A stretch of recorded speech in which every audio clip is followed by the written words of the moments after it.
everyone that has made it into our event. I see a lot of familiar faces, but I'll still give sort of a general rundown of what we're expecting for tonight. We've got the Women in Tech panel. Very excited for our 4 wonderful speakers for the night. Obviously, we're wrapping up Black History Month and moving straight into Women's History Month. So very excited to have 4 Black women on our panel tonight. I think that really speaks to what representation can look like, which is another really big sort of focus of the night. Obviously, we're singling out women in tech to hear, to amplify, and to multiply those voices. And so we're definitely keeping that front of mind as we move through this event tonight. I do want to give a shout out to our leaders before we get into anything. Obviously, none of these events happen without the Code Connector Leadership Board. And a special shout out to JC, who reached out to all of our wonderful speakers and helped with the planning. Thank you so much, JC. Could not have done this without you.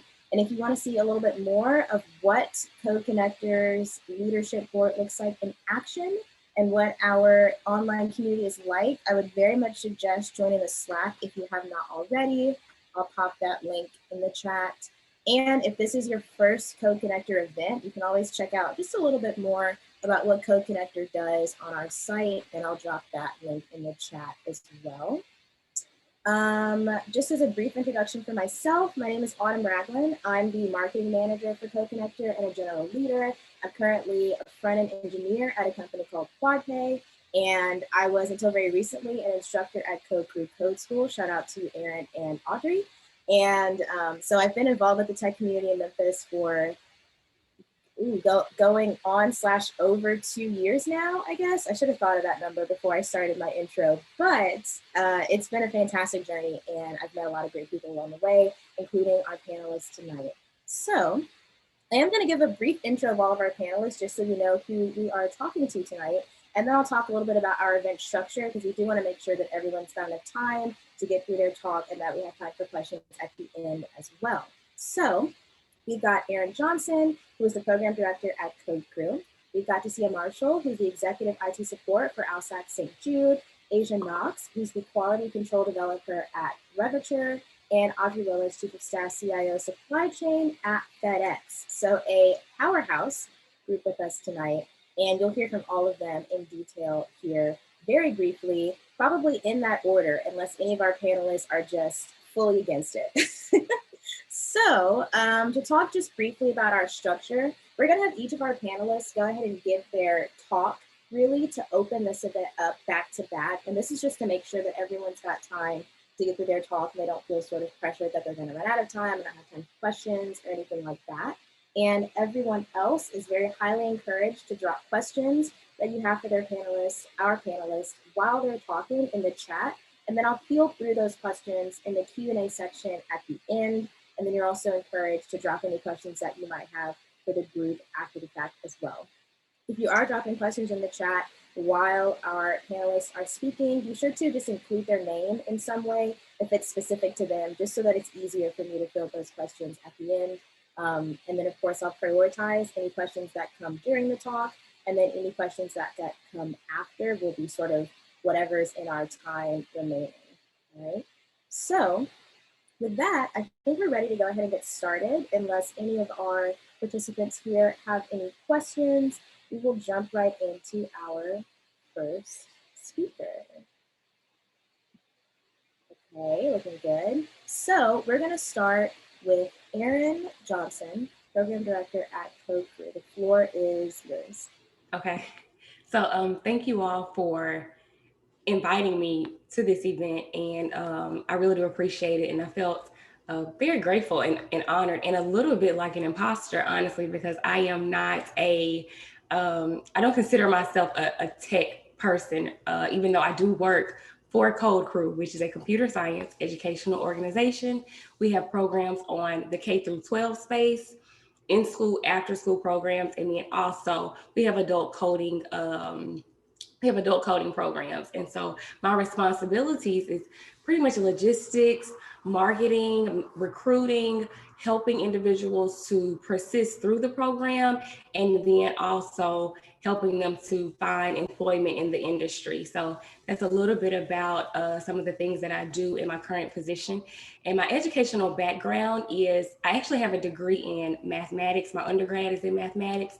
I graduated from historically Black college in Baton Rouge, Louisiana, Southern University, and I even with my math degree, I don't love or I'm not passionate about math, but honestly, I was in school for it was my 5th year, and my dad was like, okay, what are you doing? Like it's 5 years, you need to get out of school.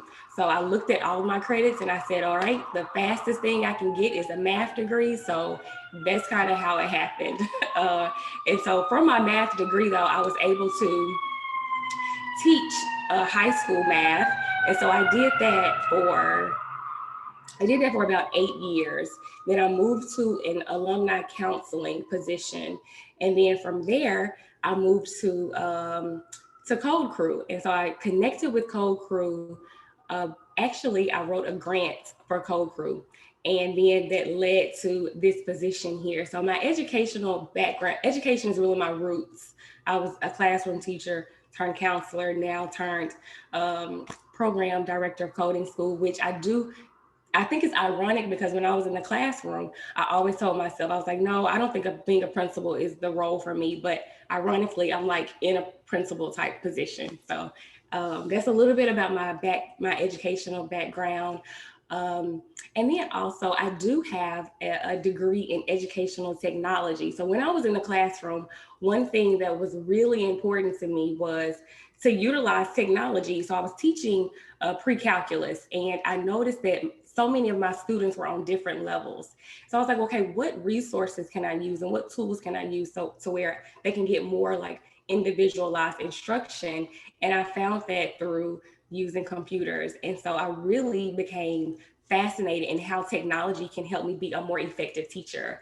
And even still today, or not constantly, but frequently thinking, how can we use technology to make us more effective? Whether you are a producer, like a software developer, or a consumer, which is how I consider myself in the classroom, figuring out what products work best for my students. And so it's a little bit about my background, educational. And so I would say that this is really, I guess it's sort of like a career change for me, because it was just a different industry, the tech field.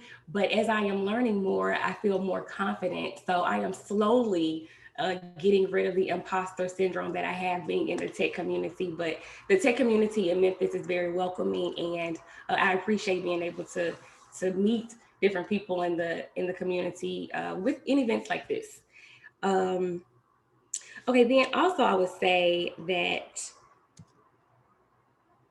I'm going to talk about some of the best aspects and some of the worst aspects of my current position. So I'm going to start with the worst aspects, just because I like saving the best for last. And so being in this role and being in the community and in partnerships, it definitely takes a lot of partnerships to do this type of work. So the mission of Code Crew Code School specifically is we want to diversify the tech ecosystem in Memphis. And that involves collaboration and that involves partnerships. And I also realized that it also involves patience, because I've realized that change and progress is not as fast as I would like it to go. And that's the worst, that's kind of the worst aspect of the job. And so sometimes it can be exhausting. It can be, it can be disappointing sometimes, but to balance that, I think that it gives me so much joy, and I feel so appreciative for the individuals that I'm able to work with, such as Autumn.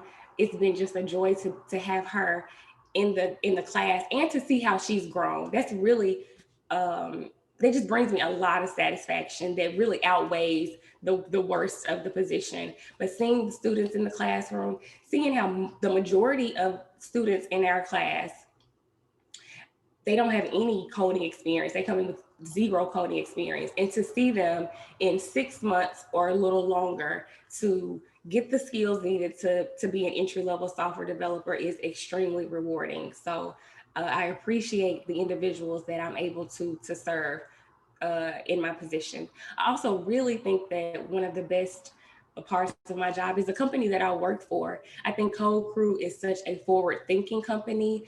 Code Crew gives me the ability to be flexible and be creative, but then also we're the work that we're doing is so important.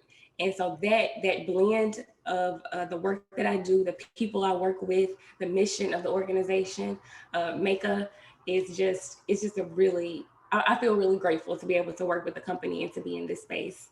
In the end, I would say, finally, I think that I want to talk about. I will talk a little more about imposter syndrome because I think that that is something that could resonate with a lot of individuals in the industry, and that what we do to counter imposter syndrome with students in the course, because after 6 months you've been learning 3 or 4 concepts every day. It's a boot camp style. It's natural and reasonable to have some doubts, all right, but how do you overcome that doubt? And I think that, or what we teach and what I try to instill into all the individuals that come through the program is that imposter syndrome kind of stems from this root of us feeling like we need to be perfect, and that is a dangerous a dangerous way to look at really anything that you're doing. You want to look at what is the problem, what are the resources that I have, and how can I solve it. So what we tell individuals in the program is while you're growing to be a software developer, at the heart or at the root of what you're doing is problem solving. So you have the tools, you have the resources in order to solve the problem. So that's you figuring out what are those resources and maximizing on those resources for you to not feel as much as an imposter. And so that is also the advice that I gave myself tonight, trying to think about, well, what are those experiences that I have that really connect to technology? For instance, I do have a degree in educational technology. Using technology in my classroom was extremely important to me. And then now being able to work in a space where I am helping to diversify the tech workforce is all the ways that I am, or are all the ways I'm connected to the tech industry and the tech field. So once again, my name is Erin Johnson, and I am the program director at Code Crew Code School. And I'm extremely grateful for this opportunity to share part of my story. So thank you. Thank you so much, Erin. That was fantastic. I absolutely love the language of, your problem solving. I think that as I was a student in Code Free Code School in 2019. Do I know when anything ever happened? And I think that language was really pivotal to me gaining confidence. And so I love that message. And that was a fantastic talk. So thank you very much, Erin. We're going to move straight on to Tassia next. Ooh, let me come off mute. Hi, everybody. I'm Tastia Marshall. And thank you. I was invited by JC, but like Audrey and everybody said, the tech community in Memphis is small, but not so, not so small where we all don't know what's going on, and we all don't get along. So we run in the same circle. So I'm familiar with quite a few people here tonight. I do executive support at ALSAC St. Jude. So I'm in IT there. And so I do a little bit of all of the tiers of support because I only service the executive. So it doesn't matter if it's simple or hard, I have to do it, whatever the specialty. And then, as most of you know, I lead the Memphis chapter of Black Girls Code, and I chair technology for my sorority. I'm just all over the place. So I'm actually thinking about going back to school. We'll talk about that later.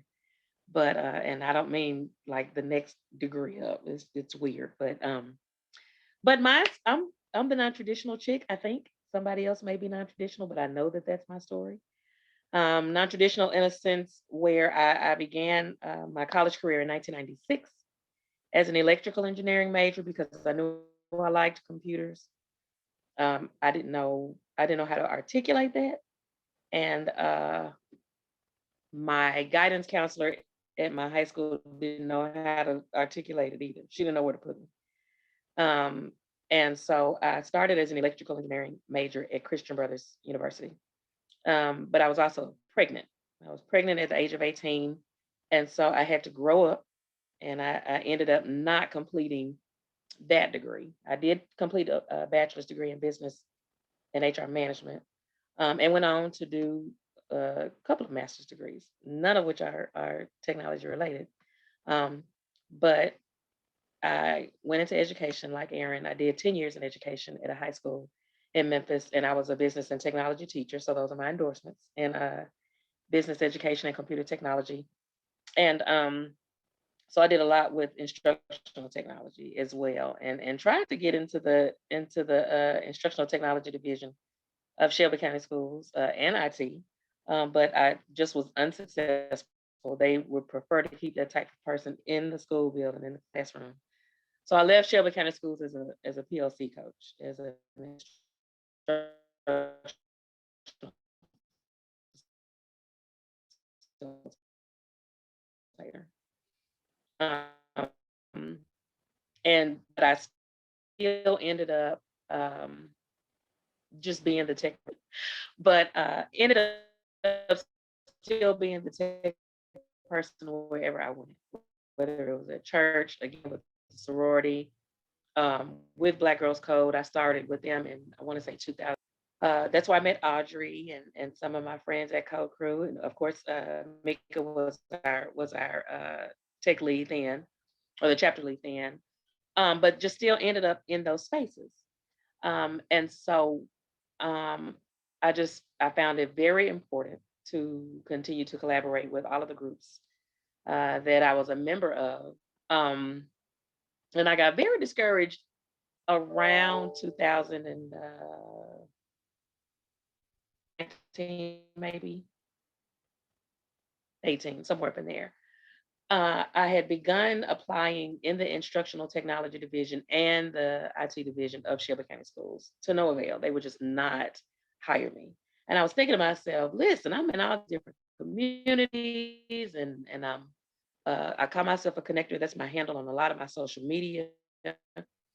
And how come these people won't bring me over? I just could not get it. And a couple of people who I knew were in management, in getting my degree in anything technology related. I started doing industry certifications through technology. So I went back and I was in their inaugural class in 2015 or 16, whenever that first class was, when their classes were $50,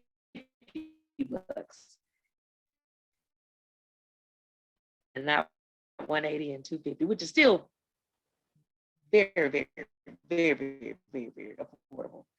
But I started my class, and I have 6 or 7 years to do with Shelby County Schools. And then after online activity was there, and one of the young ladies who used to be human resources for Shelby County Schools. Sorry to see you're starting to break up pretty then in human resources. Oh, you there, Tastia? Maybe not. Maybe we lost her.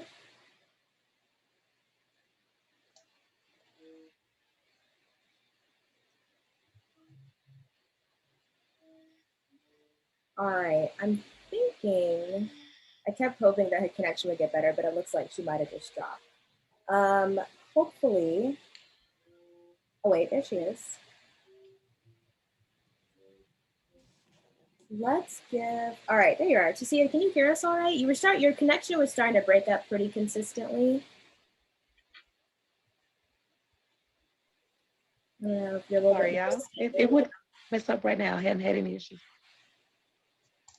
Can y'all hear me now, or is it still difficult? Okay, now you're doing great. Great. Better now? Mm-hmm. If you could run us back, maybe. Can you go to the next person? I want to make sure. Okay, yeah, no problem at all. So we will come back to Tassia, left us on a cliffhanger there, and move straight on to Asia. You're up next. Oh boy, cliffhanger, and now I dropped the hammer. Good evening, everyone. For those of you that don't know me, my name is Asia Knox. I am the quality control analyst slash developer at Ravature, which is their company is headquarters in Reston, Virginia, but I work out of the Dallas, Texas location, but currently I'm still working remotely in New Albany, Mississippi, which is down the road from Memphis. So to give a little backstory to myself, I graduated from the University of Mississippi in 2016, with my major being in management information systems. And a lot of people, for those that may not know the major itself, the way I describe it is business computer science. Um, my road, at least to transition it into the tech field, was kind of a bumpy road to start out. Because right after graduation, I was kind of forced to come back home to take care of my mother, who had stage 4 breast cancer. She was battling that all the way up to 2019, but she finally passed from it. So, in and then not too long after she passed, my son ended up getting hospitalized with pneumonia that same year. Like just the next week over, he ended up going in the hospital. And it was that one night, I want to say it was like March, no, it was April 16th, if I got my story right now. Um, he was just in the hospital bed. He was being pumped with antibiotics, and I told myself, what can I do for my child to get into a better position for in the future, so that way this sort of thing might not happen again. I can't protect him from everything. I do realize that I might have a superwoman emblem across my head, but I don't got it across my chest sometimes though. So I came up with a list of projects that I wanted to do as a web developer because I told myself that was my passion. I love creating things with my hands. I love coding, and I made up 7 of those projects. And I told myself, okay, let me get back into actually learning how to code. So this kind of segue into me actually doing coding phase, one of the YouTube channels I was actually watching at the time, and how I met Lawrence, who was my first connection over here to Code Connector. Um, Lawrence eventually told me about this group in general, and then I started coming on a regular while I was still learning on my own. And then not too long, I want to say about 6 or 7 months later, after learning on my own, and I got to the point where I was really, really good. Like I can make a static website just by looking at a piece of paper or looking at a picture, no problems. Six or 7 months later, I got called by Revature the first time to say, "Hey, we got this little boot camp thing that we want you to try out, and we just need you to do a technical interview." I'm like, "All right, cool." They gave me 2 days to learn Java and SQL and HTML, CSS, and JavaScript for that technical interview. This goes without saying. I failed the first interview the first time. That just goes without saying. I couldn't do it. Object-oriented programming got my butt licked that day. But 2 months later, I kept up with the study. I was like, okay, I can't let this happen again. And this time, instead of applying to Revature to get that position, somebody from Revature reached out to me for the position, for a spot in their free boot camp idea that they actually just implemented in 2019 because of COVID-19. So I passed the second interview. I went through their training boot camp process, which the first one I did, the free one, was 4 weeks long. It just went over Java fundamentals, SQL, and HTML and CSS. Got through that one so good that they offered me a position to do the paid training with their internships for a whole 10 weeks. And I completed that to the point where I was so good by the time the training was over. They actually offered me a position to join their team at the very end of it. So I got interviewed in. I'm now with their quality control department as like one of the very few females. Well, one of the 3 females in the whole group. And then on top of that, I am the only American female because our company is also based out of India. So I was only American female in my group. And so far, this would be my first tech job, by the way. So I finally got that going for myself. And I'll say at least this journey so far has been life changing in a sense. Like I'm coming into more income that I couldn't even imagine at a time around this time last year. And I'm just very grateful, very gracious. But it kind of reminded me of this one lesson that I at least want to touch on tonight before I pass it on to the next speaker. And that's just knowing your self-worth. I told myself every single time when I was learning all these new concepts, I'm like, okay, y'all teaching me this, this, this, but I've learned this, this, this from somebody else. Like, what's the point of learning all these details and even get to the point of imposter syndrome? And I'm like, I'm looking at his project. I can't do that. After I finally made myself slow down and took it all in, I realized for myself, am I worthy to get something better for myself? Heck yes. So I put my mind to it. I put my head down the books because I remembered my why and why I did it in the first place. For me, that's my son, my little 3-year-old chunky bunky Dalen is his actual name, but I love that little kid to death, and I know I'm doing anything for him as a single parent. So that's my drive, that's my motivation, and that motivation got me to where I am today. So I'm grateful to Autumn and the rest of Co-Connected for this opportunity to speak. And on this note, I'm now about to pass it back to Autumn. Thank you very much, Asia. That was fantastic. I definitely have some questions for you in the Q&A. I'm interested to see sort of like what the first tech job is like, more information about Reverture. So get ready. You're going to get the mic back here pretty soon. So, Tastia, how's it looking over there? We stable? It's looking, it's better. My daughter had my router somewhere up under a table behind something. You know, I just wasn't getting good reception. So I just came up here and plugged in. I'm just hardwired now. I think I'm okay. All right, well, I'm going to hand the floor back to you. Your signal was a little bit in and out, and so wherever you want to pick it back up, I think is completely fine. We have plenty of time, so however you want. Okay, so, oh goodness, I don't know where I was, but I think I was just talking about just my non-traditional story, how I ended up, even though I did not know how to articulate what I wanted to do early on, I still ended up being kind of the tech person wherever I went. And I did my industry certifications through Tech 901. That's how I kind of got officially, I'll say, in the tech game, with none of my degrees being technology related. And then I was talking about Shelby County Schools and how I did do education and was still a classroom teacher teaching technology and business. And how I really tried to even get into technology there, and that I was just not successful and couldn't figure out why, especially since I had brought Black Girls Code into the district, worked with Mika, worked with Code Crew. You know, I had just been working, and that was just unsuccessful. So I began to look outside of Shelby County Schools and ended up connecting with a young lady who she used to be in human resources for Shelby County Schools, and she had since moved to ALSAC in their HR department. And she was just on LinkedIn. It was 8:00 one night.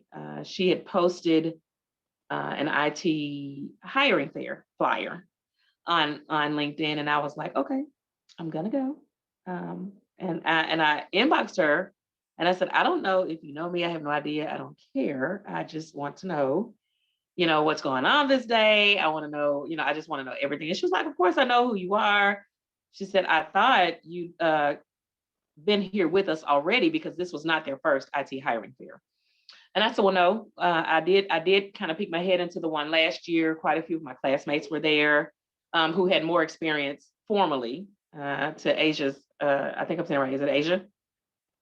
To Asia's point, her first official tech role. And we can be in all these different roles everywhere else and still not be in our, first official role. So I had not been employed, I'll say, in an IT department or in, a technology related department. But she took my resume. She said, well, I'll take it. I'll flip it to the infrastructure manager, which, entry level help desk type of stuff. I was like, I don't care. Take it.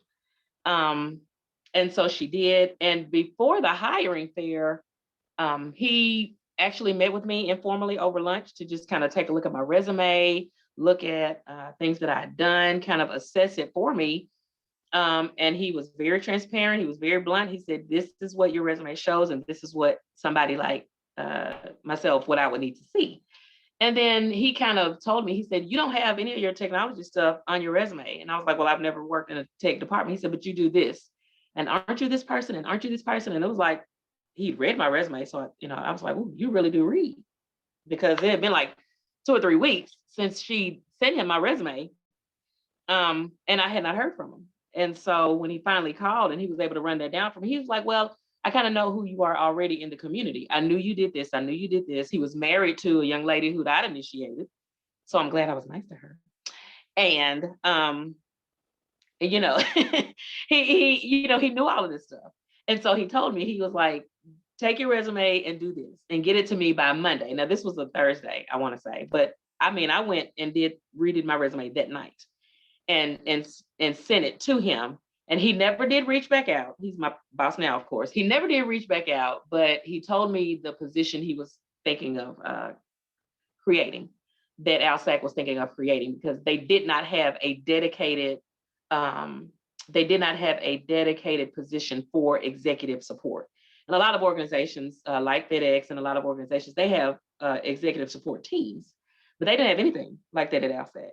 So there were directors and managers who were sharing those roles. They were managing teams and they were doing executive support and all that comes along with it. So I just knew better. I went on ALSAC's website every day until that hiring fair. And sure enough, that Monday, what it sounded like he said he was creating was posted on their site. So I went ahead and applied for it. And this was like 3 or 4 days before the hiring fair. And I applied for it, went to the hiring fair still that Thursday. The young lady in HR came and she grabbed me and I was like, I don't want anybody to think I'm getting special treatment. She was like, no, I'm going to take you over here to him to meet him.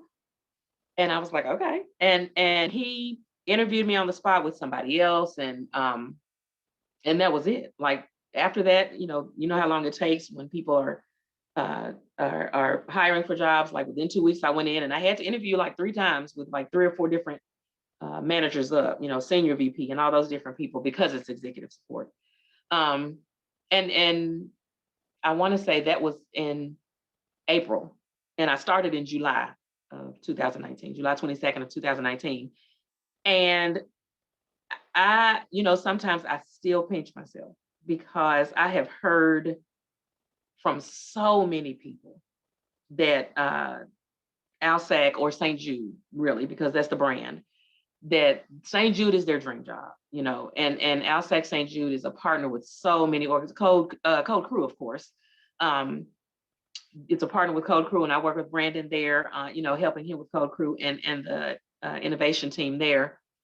And I went from being denied in a lot of different ways, right? My story was not traditional, where I had to grow up so early and didn't ever think I was going to get back into what I considered my first love ever, because I'd messed up so. But, I still ended up being that person wherever I went. I could not get away from it. And so, I believe God had it planned where, I just still ended up being that person no matter where I went. That was still who I was. And so when the time was right, even though I was denied and I was frustrated, I was mad, I was just like, oh, Black women keeping other Black women down, just all this kind of stuff. Because I knew these people, right? Like Audrey said, we run in the same circles. I had gotten these certifications and I'd done all of this stuff, and they just, and I say they, meaning in Shelby County Schools at that time, they were like, yeah, we just need people like you in the school building. And I was thinking, but that's not what I want to do. I want to do it. I want to help at the district, or I want to help, with instructional technology. And then like, it didn't take, but when it was time, it was time. And it was not, and there's nothing wrong with the help desk, nothing wrong with the help desk or entry level. That's why I thought I was going. But it's not, it's all the tiers. So it was kind of a crash course in everything. And so I have to engage with every specialty team, every one of them, Windows and networking and engineers. And I have to network and engage with all of the different specialty departments. And so it's like I'm getting everything I've ever wanted, on the job. And so still leading Black Girls Code Memphis, the pandemic rerouted and we had to refocus some stuff. So we're actually about to come back up with programming in April, I think, or next month, maybe. I'll put it out there, of course, but we'll get back to our chapter programming this year as well, but it's the same thing. I did a master's in public administration because I wanted to do the nonprofit part of that. And because of my story as a teen, I did my thesis on youth mentoring. And so that's kind of where my love for technology and youth kind of connected with BGC. And so then I just, I happily say yes to stuff like this because, I represent that particular group of women or people, the non-traditional person. But it's absolutely doable to anybody who's listening. When it's your time, it's your time. I have a 13-year-old daughter who is a techie. She kind of didn't have a choice. It's a supplement. It's just one of the things that she's good at. She can braid hair and she likes to cook and she's a cheerleader. She's one of those. But she's been with me every step of the way. So if she does, she wants to be a nurse. That's her primary goal. But if she wants to develop her own app, she can. If she wants to build her own web page, she can. So I see some of these questions, but I'm assuming we're gonna save that for Q&A, Autumn, at the end. Okay. Yeah, okay. I think that's it. I mean, I think I'm friends with almost everybody, either on LinkedIn or Facebook or something. So we've heard each other's stories quite a bit. And so that's it. I'll hand it back over to Autumn. Fantastic. I absolutely love that. The fact that you could walk in and be like, well, here's my resume. And you've just been so plugged in that they're like, this is not all you do. What do you mean? There's so much more to this than what you have on paper here. So I think that's a fantastic testament to just being engaged in the community and what that looks like and how many different ways that can really kind of take shape. So thank you very much, Tastia. And now, last but not least, we've got Audrey. Hey there. So my name is Audrey Willis. I am currently serving as the Chief of Staff for the CIO for FedEx Supply Chain. But more importantly and near and dear to my heart, I'm one of the 3 co-founders of Code Crew. So my IT career really started back when I was about 8 or 9 years old. I just had several exposure points. Did not know what to do with them at all. And my formal IT career only started about 15 years ago. So I'm about to date myself. So not only if this was a non-traditional contest, I'm probably gonna win. I am a college dropout. In every sense of the word, I was dropping out. I would start a class, get distracted. I am not a finisher in terms of, sitting through the 4-year degree and, hearing the stories about financial aid and all those things. I just was not built for college. It was something that I had to come to terms with. But I was working a decent job in a call center. It was under a TSA contract. And at the time, MySpace was a thing. And there's my date. So in order to, I'll level set everybody, in order to create a profile on MySpace, you actually had to go in and write lines of HTML to be able to update these things. You could pay to get your layout done, which would be like $1 or $2. I refused to pay for it. I figured out how to write these tags. And so MySpace is actually written in Code Fusion. I would spend a lot of my spare time in a Walden's bookstore because I could not afford a tech book at the time. And I would write down lines of like pseudocode in a notebook, and I would take it back to work and I would update my MySpace page. And so it wasn't until one of my bosses, the supervisor of the call center, came and was like, hey, what are you doing? And I was like, oh, I'm in trouble. I'm about to be fired. It's all over. And he was like, no, what you're doing is really important. And he was like, I want to introduce you to the tech folks in the back. One thing I will say about my MySpace experience is this. It's something that I found a long time ago, and I keep it and I put it up every once in a while. We were learning how to code and we didn't even know it. And that was one of the things that was great about MySpace, is that it was forcing us to be more tech savvy. And when that's taken away and we get handicapped with the luxuries of Facebook and things like that, we kind of abandon that. So, MySpace was actually making creators out of us, and we just stopped. So what that experience taught me, being introduced to the tech team, they really took me under their belt. And so what we provide through Code Crew in this bootcamp experience was something that I was actually getting one-on-one from the tech team that was there. So I got to work for TSA. A lot of the foundational work to like your known traveler ID and your pre-check and all that stuff, I worked on some of those teams to create that. And so after that, I did not know what to do because the contract was up. They were relocating everybody to like New Mexico. I wasn't interested in leaving. And it was the guys that were there that convinced me that, I was smart enough to go out and get a job and be okay. And I did. I went and applied for a position at Fannie Mae, nailed the job interview.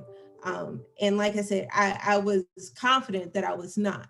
And I worked at Fannie Mae for some time, but it wasn't until I came home to Memphis. I'm a Memphis native.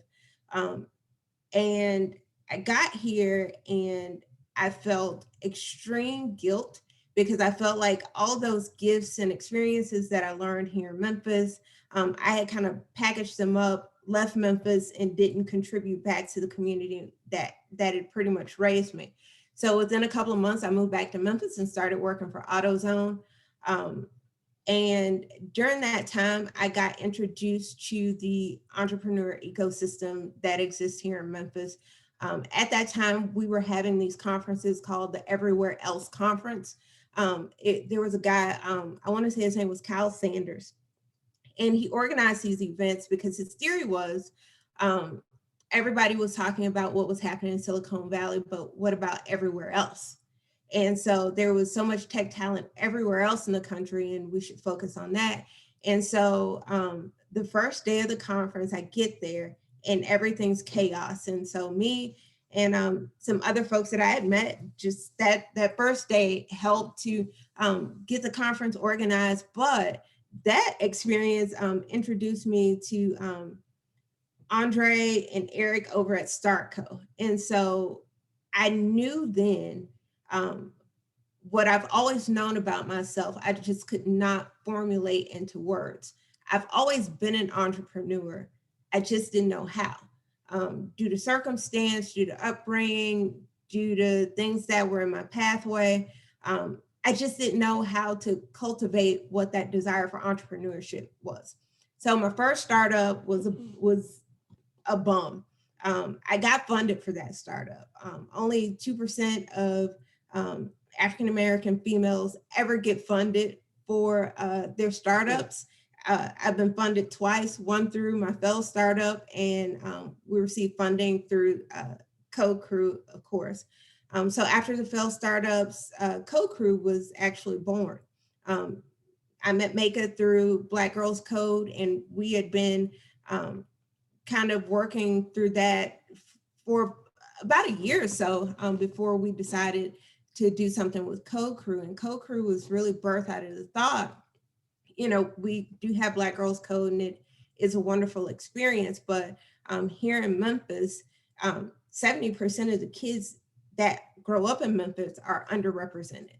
So me being the mom of boys, it was imperative to me to try and strengthen those experiences that we provide to children at the time through computer science.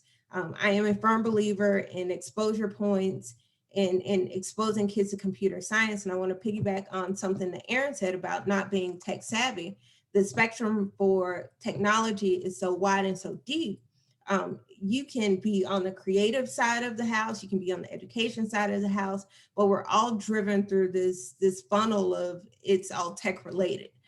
So I will say in my experiences with work, I've worked from healthcare, because I was once a St. Jude employee in clinical research. I've worked in government through TSA. I've worked insurance through Fannie Mae and Sedgwick. I was the first appointed manager of innovation for Shelby County government. And now I am working in supply chain. One thing that I have learned through that is that you are forever learning. The technology, the domain of that doesn't really change from job to job to job, but the variable of it is what I'm into. So although I'm into supply chain, I really wanted to learn what it was, the ins and outs of being a CIO. I felt like being the chief of staff for a CIO was going to be the closest way to get this lesson. So I've started down the supply chain path. And what I have learned, which has really been drawing to me in supply chain, is we talk about like gender gaps and race gaps in technology. They're just as severe in supply chain and logistics. So I may go into a warehouse and 80-90% of the actual employees are women. Like the boots on the ground operations individual contributors are women. But in management, we're looking at like 2 and 3% are women. And the IT side of the house is even more severe. So, I mean, I go into Zoom meetings with the rest of the management team, and it's just like tons of men and me. So I see where the opportunity is in supply chain, and I'm the type of person, I love a good opportunity. I love a good challenge. So I'm 100% engaged in it. And it's just been a wonderful experience. One, working underneath my boss, because I mean, he is the top in the game when it comes to supply chain technology. Two, being able to work now for FedEx, right, wrong, or indifferent, or however you feel about FedEx, I will say this is probably the most secure I felt in a diverse situation with a company that honors diversity and inclusion. And this has been a really great experience for me. And so in ending, I have truly enjoyed being a part of the tech ecosystem. I am extremely proud of Autumn and women that are coming along the path, because like I said, I've been doing this for like 15 years, and we once went from, it's one woman in tech that you call, and in Memphis, it was a small circle, but like the circle's growing, and I am so excited that the circle's growing. And it's not, every time a tech forum comes up, you're looking or hearing from the same people over and over again. I mean, it is becoming more and more broad every day. So thank you all for inviting me. And Autumn, you're the next generation, and we're passing the torch because I'm getting old. Thank you so much, Audrey. I did not know that the statistic was so low. It was only 2% of Black women get funding, but congrats to being in the 2%. Hopefully that number keeps rising. And I will say, I'm not old enough to know anything about MySpace, but we did have to do a little bit of HTML tweaking in Tumblr. So I'll send a soft shout out to Tumblr. Yeah. You can never discount those code fusion programming skills. So with that, I think we will go ahead and move on to our questions. We do have a couple questions in the chat, so I'm going to run through these. I saw Tastia was seeing hers and trying to get in, so we're going to go through these. I'll just move through in order, really. And so JC, opening us up with a very interesting one for Aaron. I think any of y'all can answer this if you're interested, but how do you think education technology will look in 5 years? Oh, that's a great question. Technology changes so quickly. Who can really predict the future? But I will say this, I think that with COVID, school systems have realized that Now, there is this opportunity to bring technology into the schools. I don't personally believe that online learning is like loss of learning. I think that online learning can be done just as well as in-person learning. I do think that both components are necessary to cultivate, a whole holistic education. So I think that there will be more opportunities for teachers, for students to be more effective in how they use technology. And then I also think that there's going to be room for producers of technology and developers to develop some tools that will help teaching be more effective and more efficient, and help students to learn even more. So I think that that's where my head is as far as educational technology. And I would say that one thing that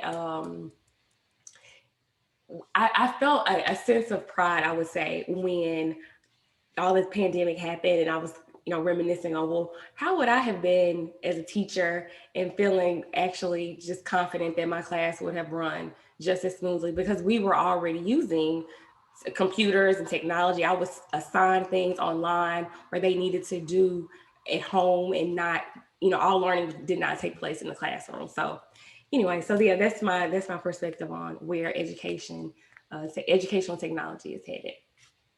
And I think we have definitely had a crash course in that for the last year. So that is some serious insight. I don't know if anyone else would like to take a stab at that question maybe before we move on to the next. All right. So we've got another question from JC. Thank you, JC. Oh wait, I'm sorry, Coriano. I just completely skipped you.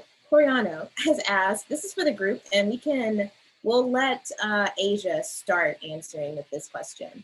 How has being a part of a tech community helped your tech journey? And I think you spoke to this a little bit in your talk, so I want to start with you, Asia. For me in general, I believe it gives me an opportunity to learn something more that was used to be outside of my knowledge of understanding.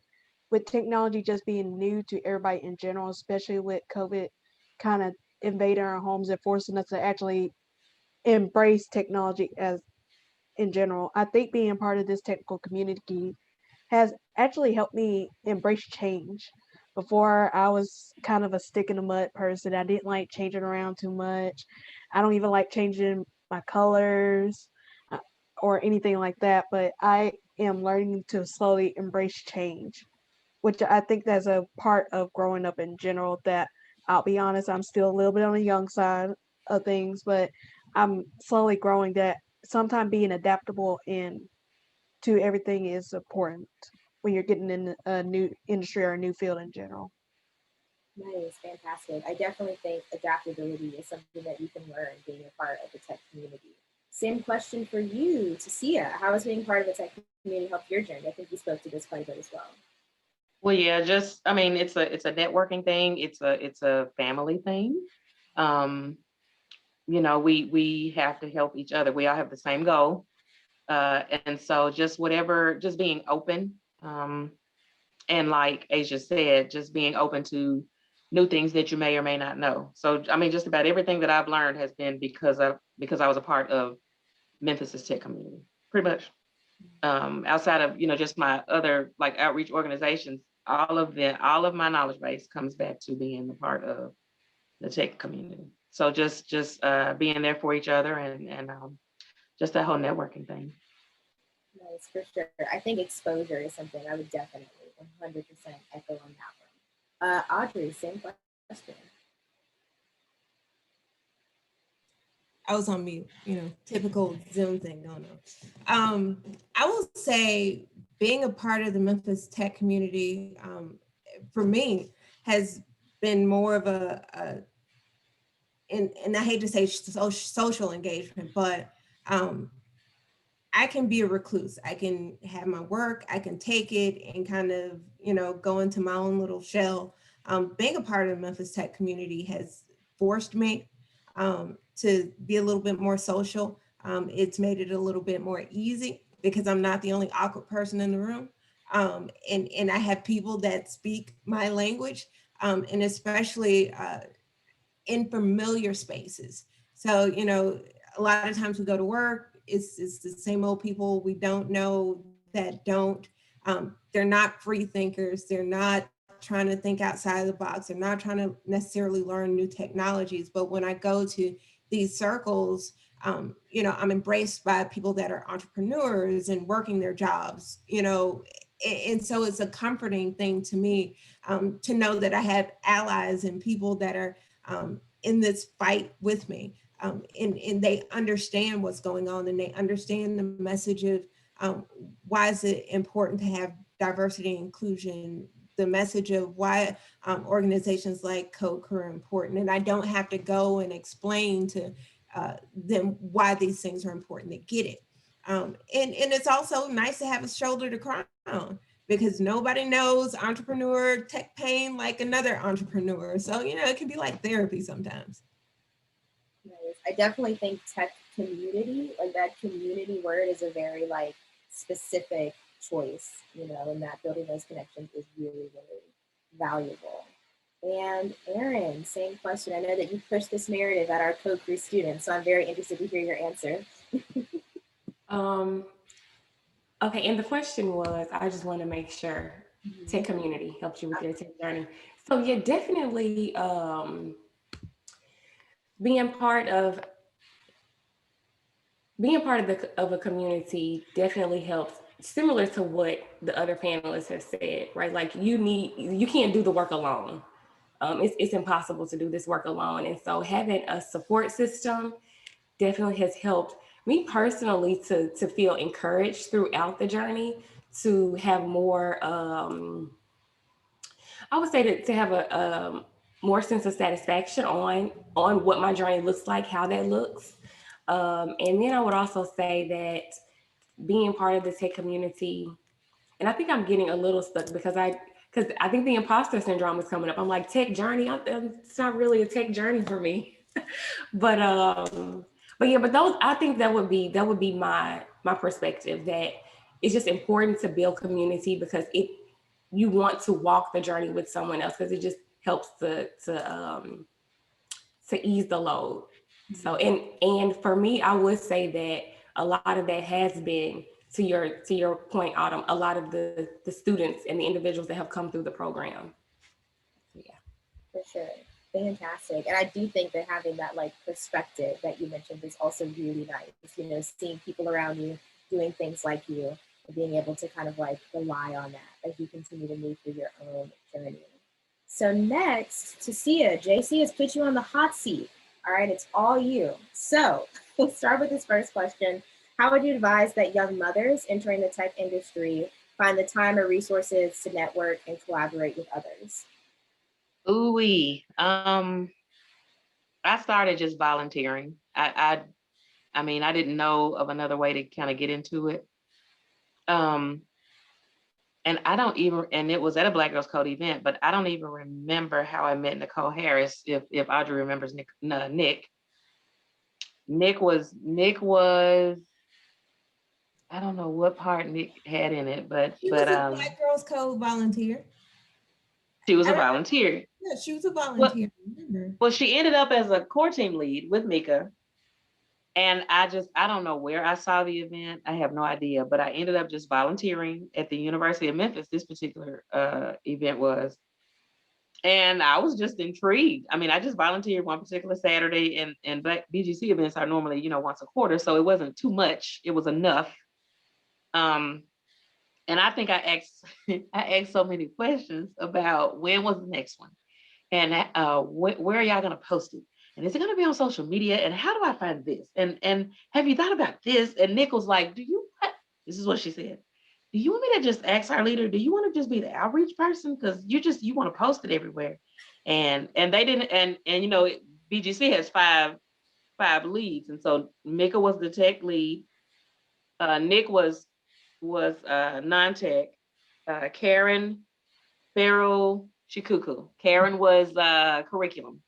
They didn't have an outreach person. And like I said, I was that person in every other group for everything else. So she said, we need an outreach person. Do you want to do that? I was like, okay. And it just kind of went from there. And that's what I tell lots of people. Microsoft came a couple of years ago and did a panel here with the city of Memphis. with a couple of engineers, and BGC was represented. I sat on that panel, and one young lady, and it was some guys too, just people were asking, how do you get in these circles? And that's the simplest way I know how. Just, try to stay connected to events like this.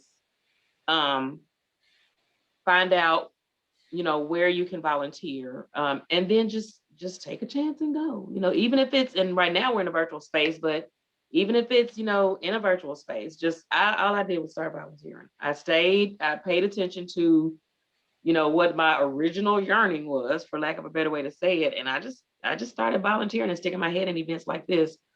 And I would just, advise, first of all, young mothers, number one, that it is absolutely possible. It's just possible. And that's why I'm as transparent as I am, and go back as far as I go back, because I think Audrey and I might be the same age or a year or two apart.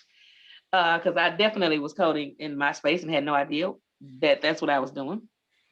But I would just tell them to if it seems overwhelming, just start small, start somewhere, come to events like this and just listen, or, when there's the opportunity to volunteer, because Erin has said several times she doesn't consider this a tech journey for her, but technology fuels everything else. So, even though Audrey worked at St. Jude in healthcare, and I'm on the ALSEC side, so I'm on the money arm of it, but I have to touch every department. Every single department needs the IT department to do their job. Like it's almost a technology organization. So I would just admonish them to just start small, do events like this, and just maybe volunteer. And then, can I keep going with his question? What advice? Oh, Audrey, go ahead. You want to? No, I was just gonna chime in and say, I used to be a young mother too, and I think finding your tribe is very important, because there are lots of mothers that are in this tech space. Once upon a time, like me saying I don't have a college degree, was kind of like a badge of labeling or shame. Saying that you're a mother in the tech field, you typically would not say it, because you don't want anybody to feel like, well, she can't work this project because she has mom duties or whatever. But I think as we start to diversify and be more open, we're starting to understand that these are regular activities, and we're embracing them. So I would say for young mothers, most certainly find your tribe, because there are plenty of mothers that can resonate with your story, and understanding that it can be hard as a mother and trying to learn a new skill. But on top of that, I was the first teacher at Code Crew when we first started it. Maka was running the organization. Petia was, helping with finance. I was the first teacher. My son was the first student, because as I would develop curriculum, I was testing it out on him. So, I mean, that engagement of, I'm going to try something new. You're going to try something new as well. Although he's not in tech, well, he's turning the corner. Happily, he's turning the corner. But he was exposed to those things through things that I was learning through tech education. So, find your tribe.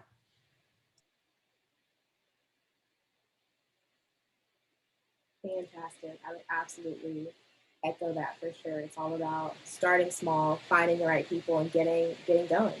The first step is always the hardest step. Tastia, I'm really going to toss it back to you and let you knock out these next two questions as well. Okay, so what advice would I give for aspiring developers to stay motivated when they can't find a job? And what was it like to bring Black Girls Code to Memphis? So I'll do Black Girls Code first. So I didn't bring Black Girls Code to Memphis, Mika did. He convinced, so the founder of Black Girls Code, of course, is a native Memphian, Kimberly Bryant. And Memphis was not the first chapter that she brought up. Of course, she moved to Silicon Valley. So the Bay was a chapter, but I believe Atlanta, Audrey, I don't know if you remember, I think Atlanta was the first chapter. And Mika had to convince her to create a Memphis chapter, represent, for where you're from and allow us to do this. And he got this party started. So, I mean, I owe all of that to him. He did his thing with Code Crew. He talked to us and let us know exactly what he wanted to do. And then Nick got it. Nick was the lead for a hot second because she moved to Biloxi. It wasn't even 6 months. She moved to Biloxi because she was in television production. She went to be an anchor in Biloxi. And I was thinking, of course, Karen was going to be the lead. And she called me and she was like, yeah, so I'm about to move. And I was like, what does that mean for me? Because I've only been here for 10 days. And so I don't know anything about Black Girls Code. Like, I had the longest conversation with her because I was like, I can't do this. I don't have the personality, and I'm very animated. And I just didn't think I could. And she was like, you're gonna have to. And Karen jumped on and she said, yeah, because I'm not a out front person. Karen is very mild-mannered. She's extremely smart, and she will talk only when she has to. But she was not stepping forward. I didn't have a choice. And then Mika he guided me through a whole lot of stuff. He took me back over the beginning and stuff I needed to find and use. And he will still pop up at an event and roll up his sleeves and put boxes, in the trunk for me if I need him to. So he is there. But Mika brought BGC to Memphis. I advocate for Memphis because we are Kimberly's home city, and Memphis is just as engaging, just as important, just as worthy as your New York City, that's sponsored by Google, and as your Seattle chapter that's sponsored by Microsoft, and as, all these big names. Memphis is just as worthy. So I am out here being more of an advocate. I got all sides of it. Now I get to teach a little bit, and I'm still the outreach person, and I'm the main chapter lead, but a lot of it is I won't say fighting, but a lot of it is fighting for Memphis, for the Memphis chapter, and how we can represent in this space as well. And then what advice would I give for aspiring developers to stay motivated when they can't find a job? So, I mean, I've always had a job, but y'all heard me talk about how I had been applying to those 2 departments in Shelby County Schools so that I could kind of break into tech officially. And I was, very hurt behind that because I just felt like we all knew the same people. And I had even gotten me, one of my first little certifications. So I'm like, I can learn this stuff, just bring me over there. And they just kept telling me no. And I just, I'm just going to be very transparent. I had become just sick to my stomach going into this school building, not because I couldn't handle my job at the time, and not because I couldn't handle the children, because I could handle them. But it was because I just knew it was time for me to move. And I kept myself open in every avenue that I could. So I kept doing the BGC events. I was always on LinkedIn, even if I didn't post anything of my own.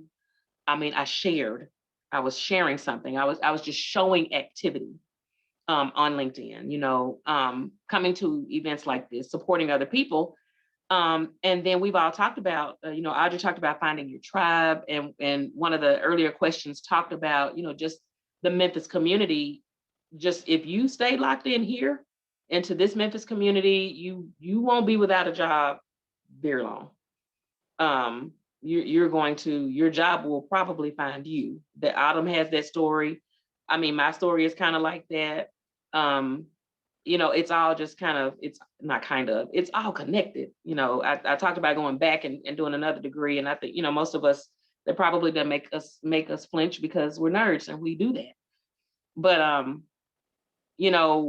a lot of my stuff is overlapping, and I know it's because of tribes like this. It's because of staying connected in circles like this. So if you're having a hard time finding a job, just keep plugging in to places like this and volunteering with with organizations like Code Crew and like BGC and all the other organizations. And I just believe that when it's your time, the perfect opportunity, will present itself. You'll have a combination of everything that you need to be as successful as you are. Because had I even though Shelby County Schools is in the space that it's in and it's working, you know, and we see that SES needed, there was the need in terms of virtual learning. And now they see just how important technology is, instructional technology is. We see the importance of that. Had I been brought over into their IT department or their instructional technology department, I wouldn't be a Black woman in IT at ALSEC in executive support, because there were some eyebrows raised, you know, and some people were trying to figure out, where did she come from and how does she know these people? And she is external. They didn't hire anybody internal. She doesn't have the experience that we have, and she's got executive support. And these people don't know. And I told this story on the last panel Audrey and I and Autumn and I were on, and they don't know I know that they said these things, but those things were said about me. And it's just because the opportunity was so great. But I'm just very, very grateful that I did not get chosen. I'm still a licensed educator. I can still teach if I want to, you know, and I still do stuff with ISTE, if anybody's familiar with ISTE, International Society for Technology and Education. So my license is still good. You know, I still have that, but I would just say, just stay plugged in. Stay plugged into events like this. There are more of them. And I think we all are actively working together to make sure we all get what we need, get the jobs that we want. Fantastic. And I'll actually open that same question up to any other panelists if you want to speak on advice to give to aspiring developers to stay motivated when they can't find a job. Anyone else wants to speak on that? I'll just add one thing, is to make sure that you have a portfolio of projects. And that right there is a lot of motivation. You're continuing to code. So I think that making sure your skills are sharp and you're learning new skills. And then when you're looking at job descriptions, take that as a challenge and let me learn this new language, or let me learn this new technology that this company is working with, so I can show that I'm a self-starter. And that will, you know, increase the chances that you will be hired. But definitely just keep persisting and being consistent is my advice. Nice. And go ahead, Audrey.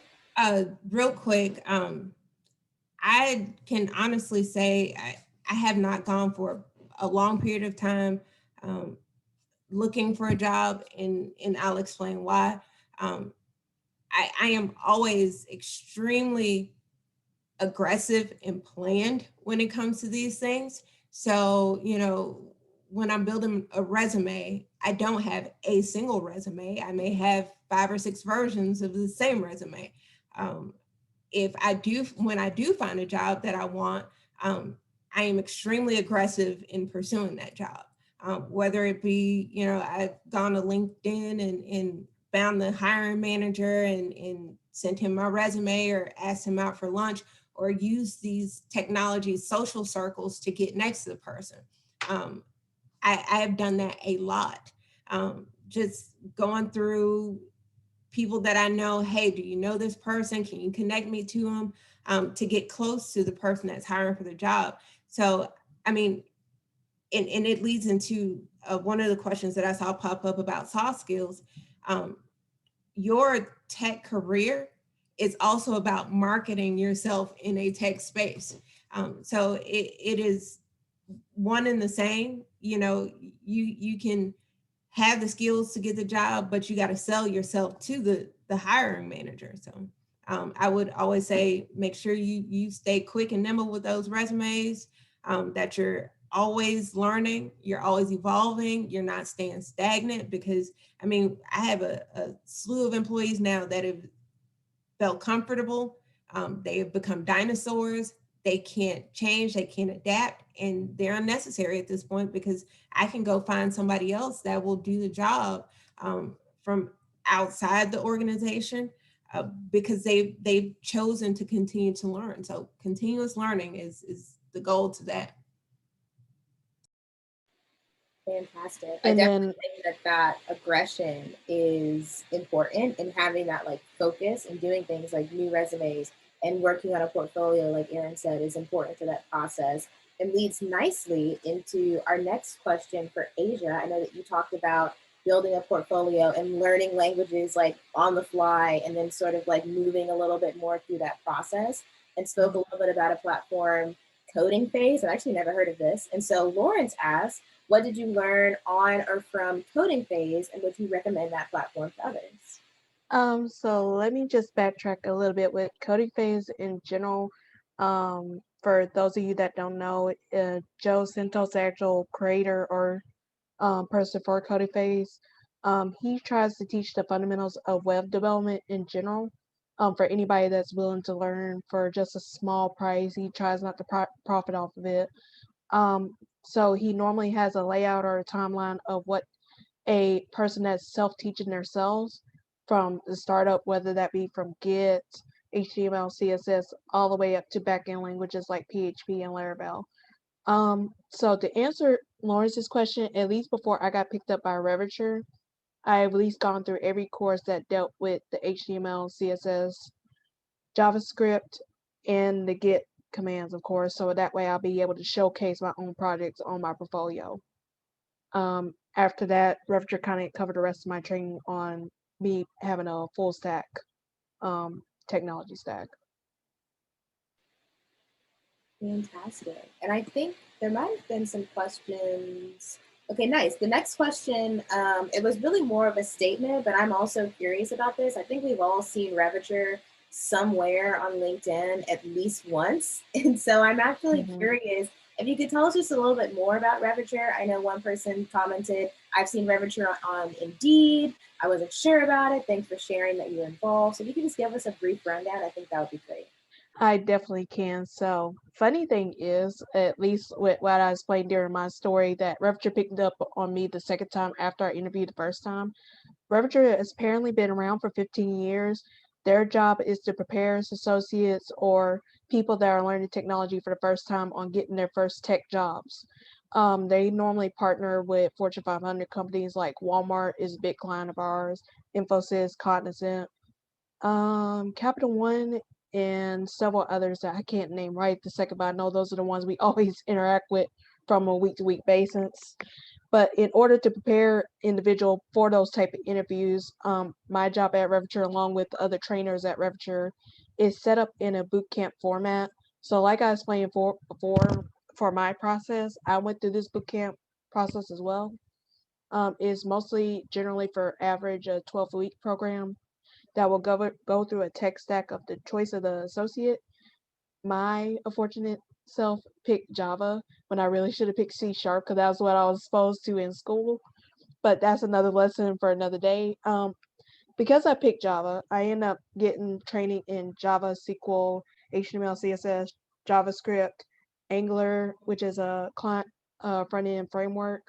I taught myself React after my Revature training, and I'm learning Python right now because I had to make a Discord bot for my associates so that way they can actually quiz themselves on questions when a QC person is definitely not around. So it's a teaching tool that I developed from me only learning 3 days of Python, which I would not advise anybody to make something that ambitious within 3 days unless you're very comfortable. But in general with Revature, our job is to pretty much also teach people just like how Code Crew is. Our clients though are just more, I guess you would say, more intercontinental in their locations, and only downside to is with Revature's contracts, after we get the associates on with a client, they have to stay with the client at least 2 years to kind of even out the training that they do receive from us. So that's the only bad part that I would say, but really it's worthwhile at the end.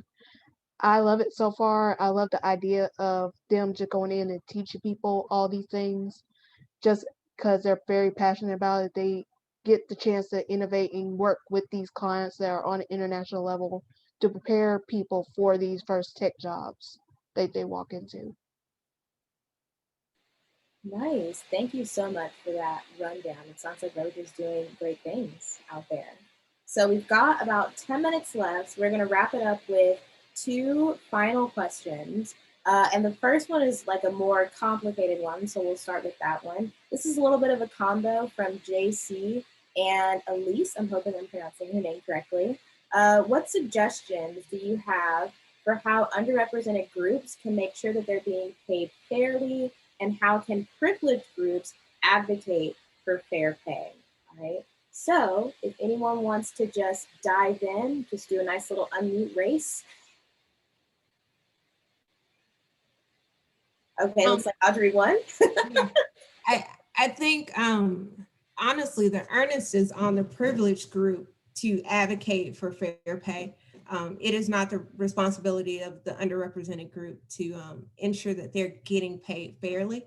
I think the only portion is in negotiating salaries and vacations on the front end, but the privileged group has the responsibility to ensure that they are paying all employees fairly. Of course, I don't think it's fair that there are such large pay gaps, but they do exist. I, for one, try and make sure whenever people are being hired into our organization, we evaluate those salaries. We make sure people are being paid fairly. We try and level set everybody based on years of experience and what they actually bring to the organization, and not based on the fact that, you know, they knew someone, or they're a male or female, or their race, creed, or culture. Very well said, Audrey. I'll just pick someone. Looks like Erin might be revving up. Do you want to add to that? I will add for fair pay, when you go to negotiate, making sure that you have that number that you want, and you not be timid to present that number or think that you should not, get that number. So I think that is one thing, but definitely making sure that you have a number in mind. So like for individuals in the coding school, we say the low bar is 50,000 when you're going in as an entry level developer. So even knowing like what does the industry pay, and what is the average salary, or having some baseline to compare, I think it will be good when you're going to negotiate. But then also keeping in mind that sometimes you might, and I'm just thinking more so of an entry level position, you might not get as much as you want, but that experience to take you to the next level. So you do want to make sure that you're kind of weighing out the pros and cons in that regard, because sometimes you're not making that pay in dollars, but it's going to set you up for something greater, more pay in the long term. And then I would also add that a part of my role is to make sure that individuals in the program, can advocate for themselves, and teaching them techniques and tools in order to do that. And that also a part of my job is making sure, like when we're hiring someone, that they are getting compensated, at least 50,000, if that's what we're asking employers or companies to pay. So that's how we try to get as fair pay as possible. So yeah. Very well said. I do think that having that industry standard in mind is really important, but then also thinking about what is a stepping stone and what can I gain from this outside of salary, maybe depending on how long that position spans, could be really valuable as well. Can I say something real quick? Yeah, hop in. I was gonna just, I guess, kind of marry Audrey and Erin's comments about, Audrey talked about making sure that when people are hired, that they are, that she advocates for them being paid fairly. My manager is a Black man, and he looks out for us, his own, and he doesn't do pity hires. He makes sure that, just as well as he is trying to make sure we're paid fairly and we have, chances just like everybody else. He also equips us, and encourages us to, do continuing education and continue to learn and all that good stuff. But he looks out for his own. We have to look out for each other. And so he, something that I was not doing, Erin, was, speaking up for what I should have been, I was not giving the number that I should have been giving, and I was basing off of formal experience and all that kind of stuff.